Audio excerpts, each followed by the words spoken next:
Hello বন্ধুরা, শান্তি kitchen থেকে জানাই সবাইকে অনেক অনেক শুভেচ্ছা। আশা করি সবাই ভালো আছেন, সুস্থ আছেন। আজকে আপনাদের সাথে শেয়ার করব শাকের একটি রেসিপি। আজকে তৈরি করব লাউ পাতার বাটা। লাউ শাকের পাতা দিয়ে তৈরি করা এই রেসিপিটি। লাউ শাক আমরা বিভিন্নভাবে রান্না করি।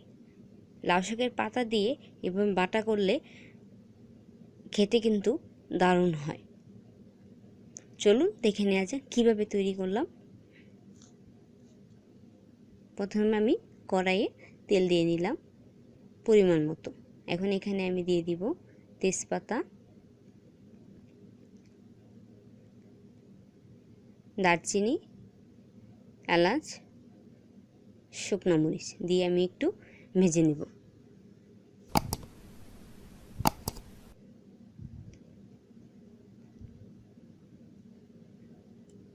এখন দিয়ে দিব কালো জিরে।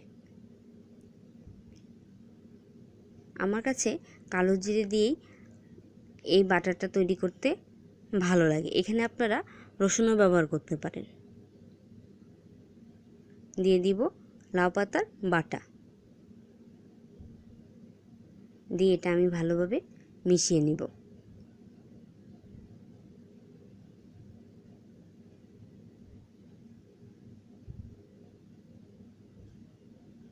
দিয়ে দিলাম স্বাদ মতো লবণ।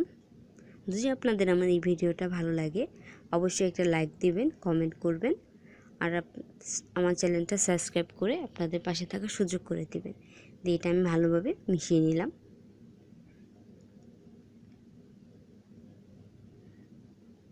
যেহেতু আমি লাউ শাকটা বেটে নিয়েছি তাই এখানে একটা কাঁচা গন্ধ থাকবে, তাই এটা আমাকে ভালোভাবে রান্না করতে হবে। দিয়ে দিলাম কাঁচামরিচ আর দিয়ে দিলাম আলু, দিয়ে আমি ভালোভাবে মিশিয়ে নিব। আর দিয়ে দিলাম আধা চামচ শুকনো মরিচের গুঁড়ি।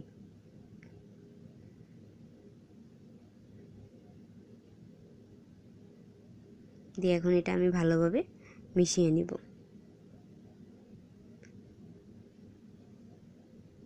যেহেতু আমি কাঁচা শাক ব্যবহার করেছি তাই বলছি শাকটা আমাকে ভালোভাবে রান্না করতে হবে, নাহলে কাঁচা একটা গন্ধ থাকবে।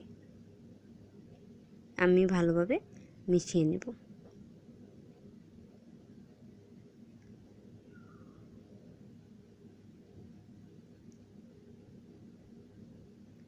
আমার রঙটা পরিবর্তন হয়ে এসেছে।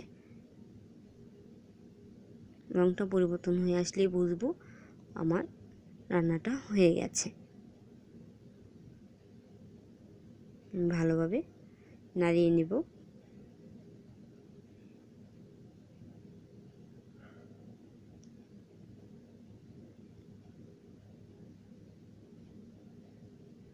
ব্যাস তৈরি হয়ে গেল লাউ পাতার বাটা। এখন আমি এটা বাটিতে তুলে নেব।